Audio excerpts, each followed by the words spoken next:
Today, abortion advocates are in panic mode as the Supreme Court signals it may overturn Roe versus Wade. We will have the latest on that. And Joe Biden announces his winter plan for COVID-19. We've got a lot to cover today, and it all starts right now.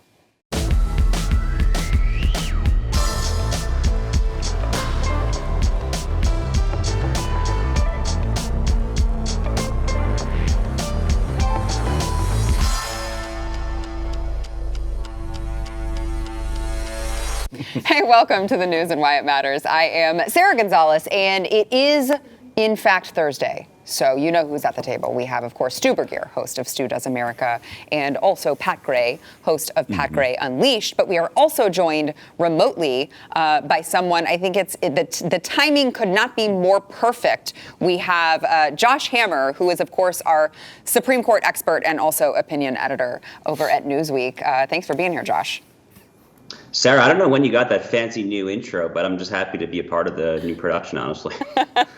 Well, I know you've been gone for so long, so it's good to finally see you, and it could not have come at a better time. So we talked yesterday on the program about the Supreme Court hearing about the line of questioning that was happening at the time, but I think it'll be really great to get your thoughts on it as well. So I want to bring to all of you gentlemen. Let's go through some of the clips that we have from this Supreme Court hearing. I know Stu is a huge dork and said that he listened to the entire thing. I mean, you didn't have to out me, but I appreciate that. Thank you, Sarah. But I would assume, Josh, you are also a big enough dork that you listened to the entire thing too. Every second of it. So you guys can give context maybe if we've left anything out that you find to be important. But let's first go to I think this was really interesting. Clarence Thomas, who in his line of questioning was asking what the specific right is in the constitutional right. What is it? Is it the right to abortion? Is it the right to liberty? Like, what point me where it is that you're talking about that you have this right? What is it? Here's some of that exchange. General, would you specifically tell me, state what the right is? Is it specifically abortion? Is it liberty? Is it autonomy? Is it privacy? The right is grounded in the liberty component of the 14th Amendment, Justice Thomas, but I think that it promotes interests in autonomy, bodily integrity, liberty, and equality. And I do think that it is specifically the right to abortion here, the right of a woman to be able to control without the state forcing her to continue a pregnancy, whether to carry that baby to term. I understand we're talking about abortion here. But what is confusing is that if we were talking about the Second Amendment, I know exactly what we're talking about. If we're talking about the Fourth Amendment, I know what we're talking about because it's written, it's there. What specifically is the right here that we're talking about? Well, Justice Thomas, I think that the court in those other contexts with respect to those other amendments has had to articulate what the text means and the bounds of the constitutional guarantees. And it's done so through a variety of different tests that implement First Amendment rights, Second Amendment rights, Fourth Amendment rights. So, obviously, I don't think it would be a shock to hear that Clarence Thomas would likely support the overturning of Roe versus Wade. So no surprise there, but interesting line of questioning. I also want to, before I get your thoughts, gentlemen, I want to jump to Sonia Sotomayor, who, it was interesting. You had her and Kagan, who were constantly trying to make the assertion that we cannot, well, once it's been put into case precedent, we can't overturn it. It has to be what it is. But Sotomayor also had a weird moment where she was trying to argue the point that just because a fetus responds to certain stimuli doesn't mean that it is in fact alive, I guess, because she compared them to, she said dead brain. I think she meant brain dead. I don't really know. I thought she was just describing the entire Democrat Party, but let me play that really quickly. The literature is filled with episodes of people who are completely and utterly brain dead responding to stimuli.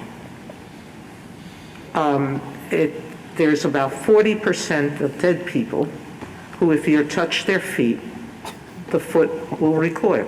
What? Of dead people. There are spontaneous Okay. acts by dead brain people. So I don't think that a response She might be one of them. to She's one of them. by a fetus necessarily proves that there's a sensation of pain or that there's consciousness.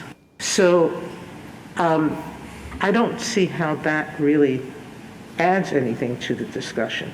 That a small fringe of doctors believe that pain could be experienced before a cortex is formed doesn't mean that there's been that much of a difference since Casey. Interesting take. Josh, I'm going to go to you first. What can you tell us about just what you've gathered with their lines of questioning? Maybe, we were talking about Kavanaugh, who we didn't play any clips from him. Maybe Amy Coney Barrett, some of the others, John Roberts even. I mean, is there a reason to be optimistic here, Josh? There's a lot of reason to be optimistic. I mean, look, Sarah, I have kind of come up through the ranks as a repeated kind of pessimist about all things judicial branch, all things Supreme Court related. And I've had ample reason to be pessimistic here. Yesterday was a good day. I mean, yesterday, from like a pro-life, constitutionalist, conservative perspective, I thought it basically went as well as it could have possibly gone. As you said, we knew that Clarence Thomas, obviously, he's literally the only one of the current 9 justices who has written repeatedly in the Supreme Court on the record calling for Roe to be overturned. But Brett Kavanaugh, who is very much one of kind of the swing justices in this case, he came out swinging yesterday, honestly, in a way that I really did not expect. He has fully intuited that he has accepted kind of hook, line, and sinker the notion that overturning Roe and kicking abortion back to the states is kind of the middle ground, neutral position, which it is. Which we know it is because the Constitution is silent from that perspective. But look, Chief Justice Roberts, kind of in his questions repeatedly, he was going out of his way to try to find whether there's some sort of middle ground, whether he can kind of maybe reformulate Planned Parenthood versus Casey, which of course is the 1992 successor to Roe, whether he kind of manipulate the standard, the undue burden standard there just a little bit so as to kind of accommodate Mississippi's 15-week gestational abortion ban. But the oral advocates for the other side really did not give Roberts a whole lot of legroom there. So look, I think the most bullish perspective here, which is a 6-3 clean Roe overruling, is on the table. That we could possibly see that. I'm not going to predict that. We've been through these battles enough where I am still just a little cynical and just a little battle scarred, but it's possible. I mean, it really was a pretty good day. I mean, honestly, the clip where Justice Alito kind of got the Solicitor General of the United States to basically admit that Plessy versus Ferguson should not have been overturned like the year after it was written was amazing. It was masterful interrogation by Justice Alito. He did an amazing job there. The other side looked very, very bad, and the pro-life side looked very, very good yesterday.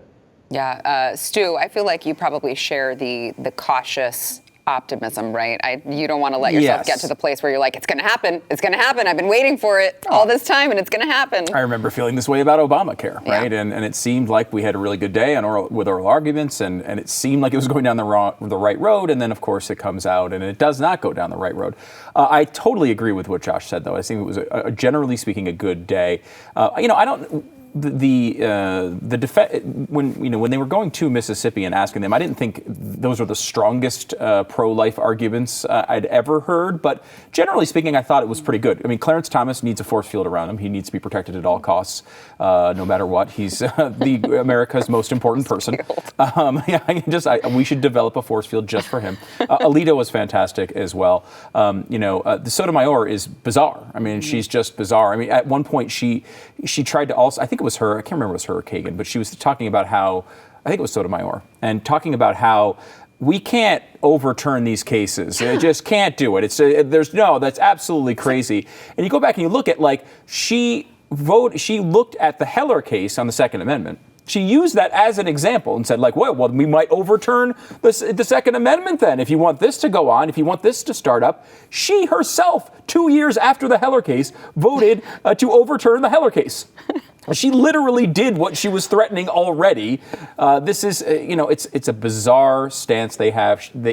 But I thought the Sotomayor part was maybe the most revealing of this, and that very infrequently did she make a legal argument. Right. She made arguments like, hey, can children feel pain? Like, if it's a woman's right to choose, what does that even have to do with it? Yeah. It doesn't. She was constantly making these arguments about how will we remove the stench on this court if we overturn abortion. And that's not a legal argument. What is that?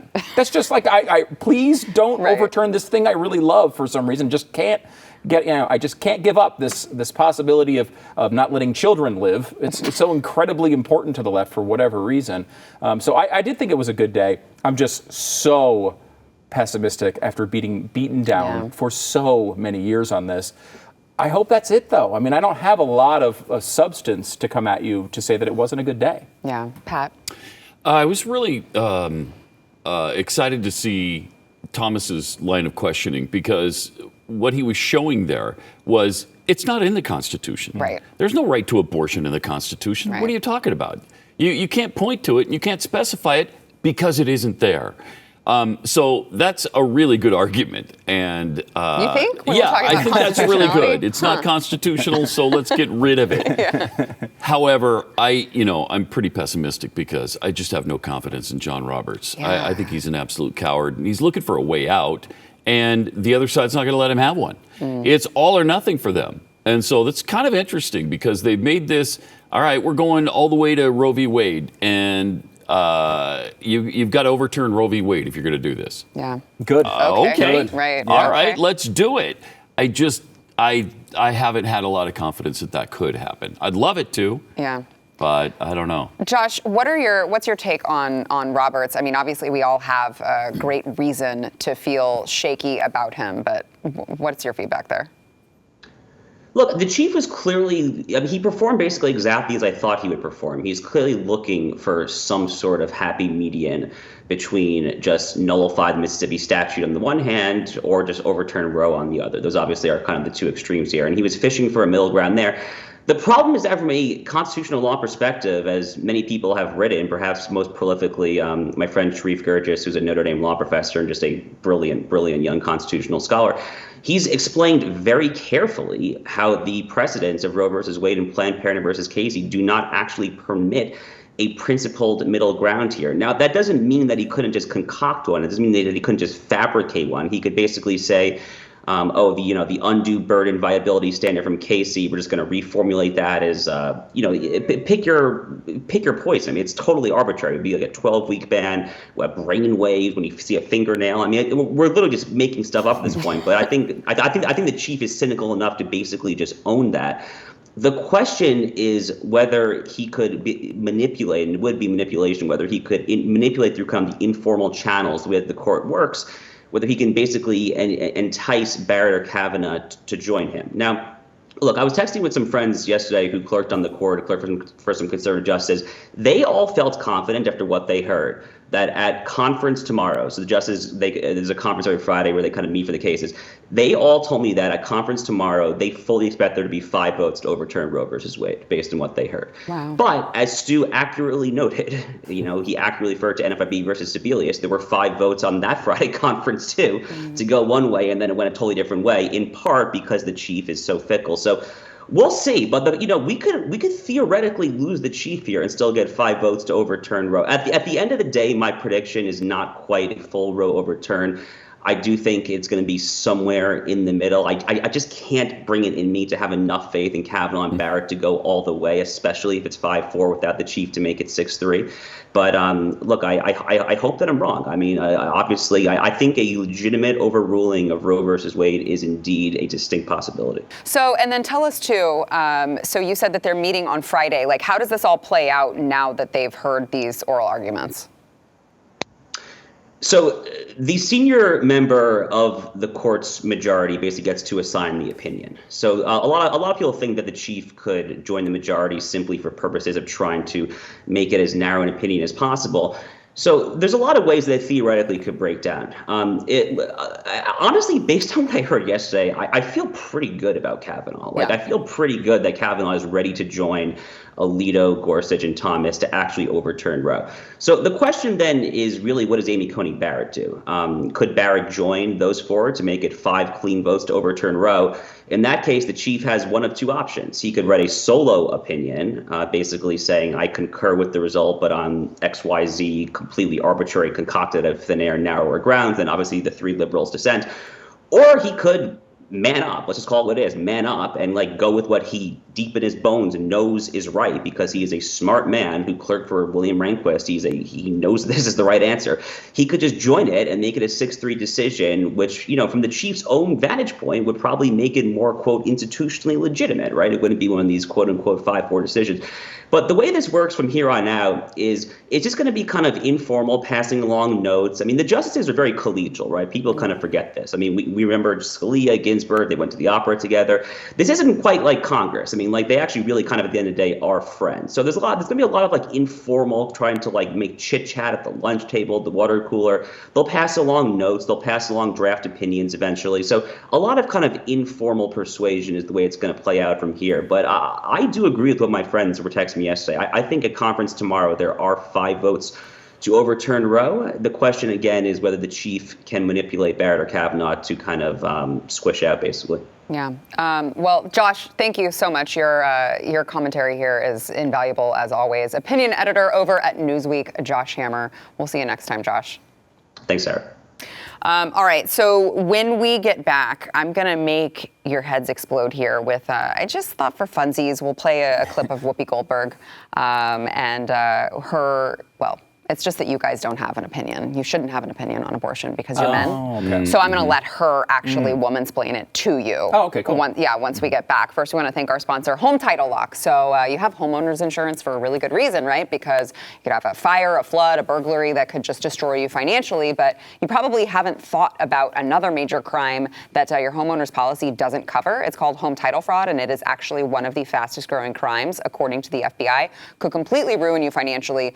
That's why you need Home Title Lock. So title fraud is when a criminal forges your signature on documents stating you sold your home to them, and then they can take out loans against all of your equity. These guys know what I'm talking about because they had a person, like, what was it, former FBI, who they work with Home Title Lock, and they just came in and they were like, hey, this is your signature. And here's your title. Here's what it would look like if we stole your home, which was jarring. Told me it took 15 minutes. Jeez. 15 minutes. That's incredible. Well, everything's kept online now, so like everyone can find everything about you. Home Title Lock is going to put a barrier around your home's title, and they will just shut it down anytime they detect anyone tampering with it, trying to forge their way onto your home's title. You got to go to HometitleLock.com, register your address to see if you are already a victim. They can help you manage that. If you enter promo code RADIO, they'll give you 30 free days of protection. That is promo code RADIO. I don't know why it's radio. Just go with it. I know this isn't a radio program. It's over at HometitleLock.com.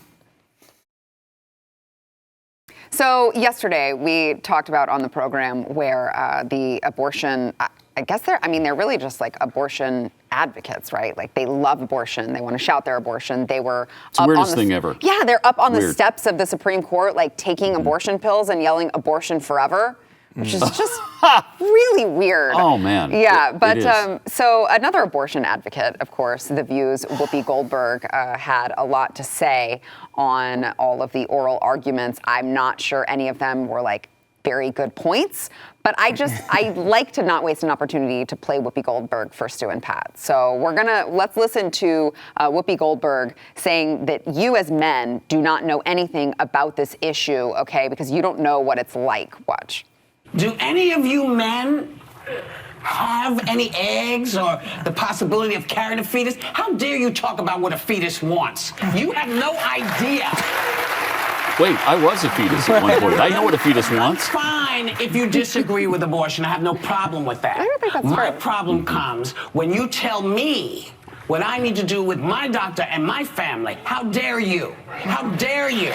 So, how dare you talk about what a fetus wants? You have no idea. Which is like, I guess, as a woman, you do know what the fetus wants, but I would say any reasonable person would think that a fetus would like not want to be killed. Yeah, I mean, it's Right. we are guesstimating a bit here, but most creatures want to be alive, human or not. It's a pretty big stretch, but we'll take it. Yeah, it's such a bizarre point. So You know, weird. what I really love about this, though, is that there is this like intersection with left-wing narratives, and the cars are just Yes, crashing into yes. each other in Yeah. the I middle. know what you're gonna Yes. say. You can't Yes. say that I had a tweet that I put on yesterday, and the person said, "I just love it when a person with a penis tells me about abortion." And it was from a woman. It's like, well, wait, you've been telling me that people with penises can have children for the past 2 years. You've been saying that I don't know.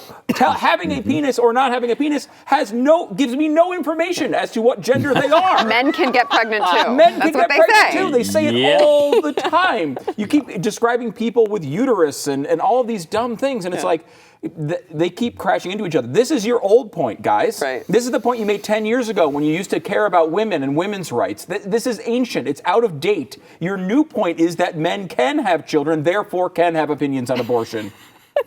It's crazy, Pat. I'm pretty sure, too, that we've got some evidence on how the fetus feels about being aborted, was they're trying to move away from the instrument that is aborting them. Yeah, but it could just be dead brain. Oh, yes, it could be dead brain and Dead just a not even natural alive. movement. Yeah. Involuntary. Right. Now, can we call that out for a second? 40% of dead people do not move. That is not true. I don't know what she's talking about. Now, maybe she's got some weird thing like right at 10 seconds after they die, maybe they Right. move. But like, of all dead people, I know 40% do not So move. you're saying it's more like the- 60 or 70%? Like what? She's been watching The Walking Dead too much. Yeah. I guess so. They don't actually walk, Sonia. Go ahead. Why are they so in love with abortion? It's weird. It's I really try weird. to, the thing is always follow the money trail. Yeah. I don't even know how big the money is in this. I mean, I guess it's good for Planned Parenthood. Is it good for the representatives who fight so hard for this? Is it good for AOC? Where are they getting the money that is spurring this desire to continue abortion? It's really bizarre. It is so weird, They're too. just a death cult. Yeah, Yeah, they and like, really are. look, like they would say, "Oh, well, what about you with guns?" But like, I wouldn't. Like, we talked about Kyle Rittenhouse a lot. I was never like, "Yeah, Kyle! Thank God those guys are dead." Like, it was No, more like, right. "Oh my God, thank God he was there and able to protect himself." We're as not he was like, being attacked. kill everybody! Right. Like, I don't want the right to kill everybody all the time. Like, no. Like, Yeah. I want the right to defend myself, sure. But like, when you have to exercise your Second Amendment rights on someone who's attacking you or someone who's broken into your house or threatening a family member, you are happy you are able to do that. However, it's probably the worst day of your life. Right. You probably think about it for the rest of your life that you had to end someone else's existence on this planet. You don't celebrate it. You don't cheer for yourself. Right. Like they are. We never go out and like we're not like all posing and being like, yeah, with our guns. Like, I can't believe all the people we get to shoot next week.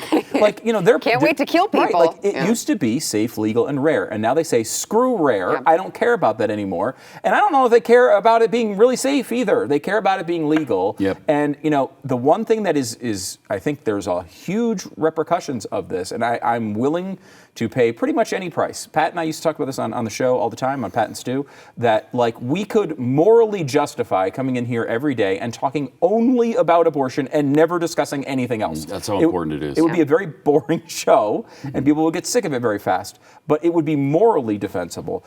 It's that important, and if it costs us politically, if it costs us an election, if So it be costs, so be it. It's that important.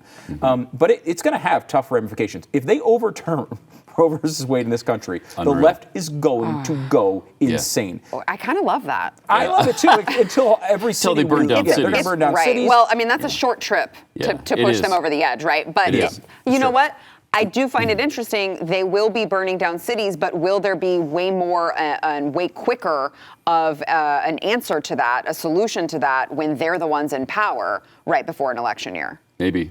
Right? It's Like you have to possible. believe all of a sudden the police will shut it down and there won't be any, riffraff that would get to that point when they don't want it to reflect poorly on them. There's an argument though, and this has been I've heard some smart people on the right make it, which is that the abortion issue separate it from the moral aspect for a second, just politically, is actually good for Republicans in general, because it's something that their base really wants and can never quite get. Yeah. And so and the left, it's fine. It's not necessarily great for them because it's something they feel like they have and are never going to lose. Mm-hmm. And so you flip-flop that and have the left with all of that passion and all that money and thinking that they're going into the Handmaid's Tale.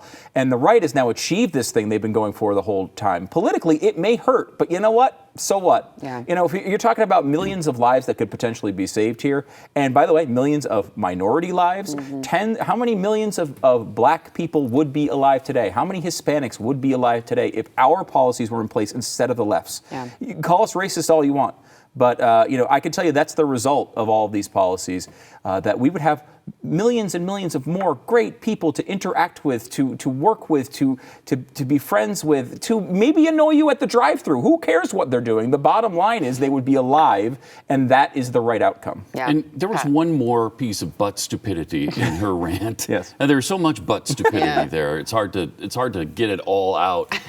But for her to say she's okay with men being against abortion, but don't tell me and my family, that's like saying, yeah, you could be against murdering people if you want to, right. but don't you tell me I can't murder Right. somebody, Right. because that's where we are.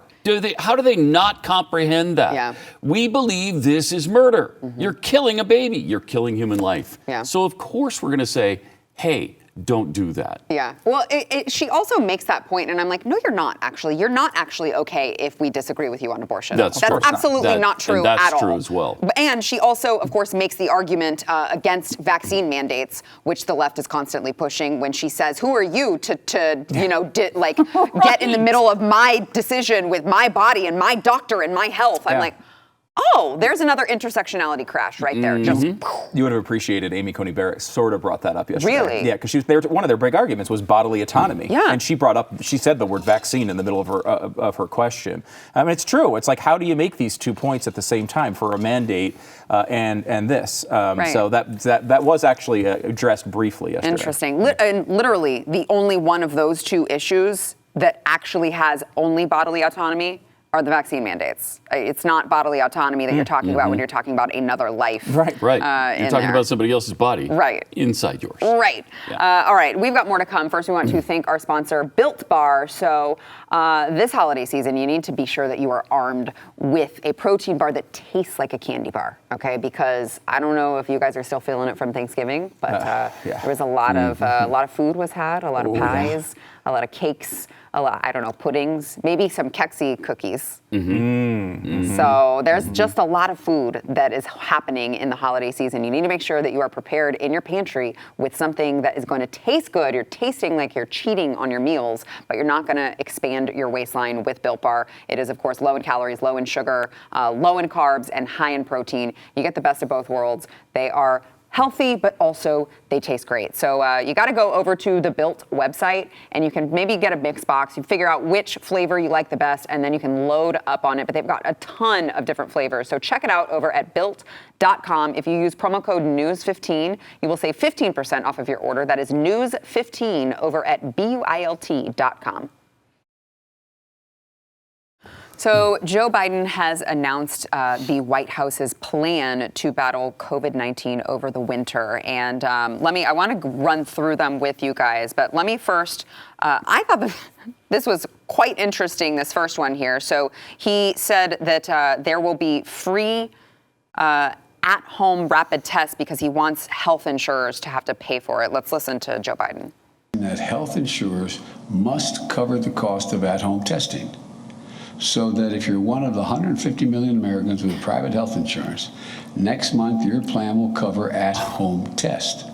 Private insurers already cover the expensive PCR test. You can do that. And that you get in the doctor's office. And now they will cover at-home test as well. Now, for those not covered by private insurance, we're going to make available free tests at thousands of convenient locations for folks to pick them up and take a test kit home. The bottom line, this winter, you'll be able to test for free in the comfort of your home and have some peace of mind. So can't wait to see what that does to our health insurance costs, which I know you guys is super low. right? Health insurance, going great these days, super low, don't worry about it. They're just adding another thing that they're mandating health insurers have to pay for. So I want to get your thoughts on that, but let me lay out the other things that Joe Biden his plan to fight COVID-19, which is weird because I felt like before he got into office, he said he was just going to like eliminate COVID-19. He was going to shut down the virus. Not the economy, right. not the nation. He said, I will virus. shut down the virus. And it's worked weird. out well so far. Yeah, I don't feel like that's happened. But he wants to expand booster access, expand vaccine access for kids. Yes. Expand vaccine access for kids, because we know that that's a big driver of COVID-19 cases, our children. Extend public transit mask requirements. So basically, you're wearing masks forever on public transit, and testing for international travelers. So I guess my two biggest issue, well, you know what my biggest issue is, but let me focus for a second on the requirement on private health insurers to cover these tests, and also the public transit mask requirement, because it's almost like we have been saying this whole time, which is like, look, this is going to be seasonal. You're going to see a spike in the winter. That's just going to be how it plays out. Now that we're seeing it, they're like, oh crap, we have to like put all of these things back in, all of these protocols back in. Then we're going to get out of winter. Then they're going to keep them. Then we're going to get back into winter, and they're going to say, well, look, we have to extend all these things because it's happening again. It almost feels like we're just never getting out of this. I mean, there's so much to it, right? I mean, and I could probably sit here and be a little repetitive and go through each part of this and say how dumb it is. Right. So I will try to spare the audience that a little bit. Let me get one part where I want to separate this into two parts. I don't know how the President of the United States requires employers like seemingly just like on a whim to make the insurers pay for something. Like I remember Obamacare, we talked about it earlier. It was a big debate about what they had to cover, and then there was a law that went through, and it went through the Senate, and it went through the House, and then he signed it. Like there was a big thing. Now he just does it. I don't know what that even is or what mechanism he thinks he can do that on. So that's a whole nother story. He's finding out that he can't do those things with the vaccine mandate, right? Like he's getting shot down in court after court after court. But he's still pushing employers to do it anyway. He doesn't care if it's legal. I know he keeps trying it, but I mean he keeps losing too, which is encouraging at some level. The testing part of this, like with the amount of money we have spent on coronavirus, which is in the area of $7 trillion. We should have free public at-home testing. We should be able to get it with some of that money. Part of this is the government's fault in that some of these tests are categorized, and I can't walk through all the details out of memory, but basically it's as a medical device. And if it's set up as a medical device, it winds up raising the costs, where all these European countries are paying $3 a test anywhere they want, and we're paying $20, $25 a test. And the government is in the way, and that's the problem there. I do think like a good part of this would be if you got sick, you could take a quick test at home. You'd know if you had it or not. Like people don't want to go out and expose others if they have COVID. Like there's nobody in that category. So if you had easy access to tests, people would take them. And if they had it, they'd have to stay home and it would suck. But like we don't want to necessarily make this any worse than it is. But instead of focusing on just bringing the cost down so that everybody could have them, it's this. They're forcing it through private insurance, which seems to me to make absolutely no sense at all. The tests are already available, PCR, as he said. There's no reason they couldn't have quick testing available at those same sites. But they have continually figured out a way to take all of this money and spend it on things that have nothing to do with actually controlling the virus. How much money have we spent just throwing it at giant companies so they can feel, companies with drive-thrus that didn't suffer at all through COVID, got millions and millions and billions of dollars in PPE loans or PPP loans, instead of, I don't know, something basic like testing, which is actually the sort of thing that would make sense in an environment like this. It's almost, Pat, like they don't actually want to control the virus. Isn't it? Instead, they want to control us. Maybe. Yeah, I'm waiting for the 15 days to end. When is that going to happen? Never. We're really close, I think, now. I think we're really, really close. It's not going to end. Yeah. They love this. They love the control. They love the manipulation of it. And a really big indication was what happened over the weekend with the Omicron variant. That is, the person who discovered it said it's extremely mild. Right. You might develop some mild body aches, some headache, and extreme tiredness. Uh-oh. Well, I have extreme tiredness every day. Literally every day of my life. There's a lot of days where I'm so tired, I actually go to sleep.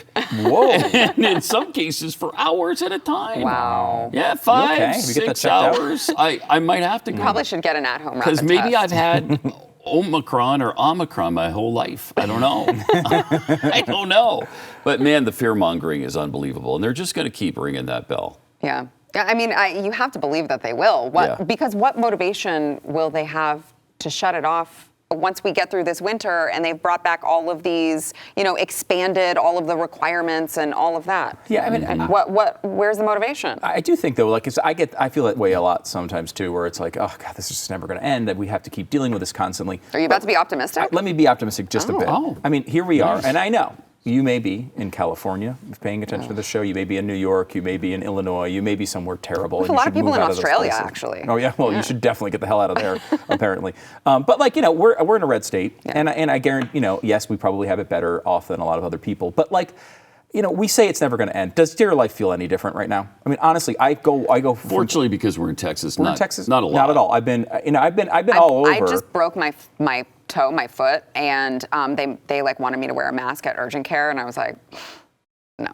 You're right. There are exceptions to this. In medical facilities, it's still a pain in the ass. I broke a bone. I don't need to, that's no symptoms. symptoms. Right. Although COVID toe, that's what happened with Aaron Rodgers. They said it was COVID toe, and then he actually broke it. That must be why they wanted me to wear the mask. But, look, in medical facilities, travel, planes. Church. You have it at church. I don't have it at church. But really? We don't have masks at church. You still have it at church? Yeah. Oh. So there are annoyances. Certainly you might recognize some of this with your kids. They might have to wear masks in certain places. There's mandates of vaccines by, it could be from your private employer. I'm not saying it's nothing, but this is not where it was even a year ago. Even in late 2020, we've come a long way. I mean, I bring up this example all the time, but the Super Bowl was 11,000 people in an outdoor stadium in Ron DeSantis' Florida this year. In February of this year, that's where we were. Yeah. And now we're at a point where every NBA facility indoors in blue states is filled. Yeah. And that is, we've come a long way. I do think you're right in that, it feels like they're going to try to keep this control forever. But, the American people are just saying, you can't have it.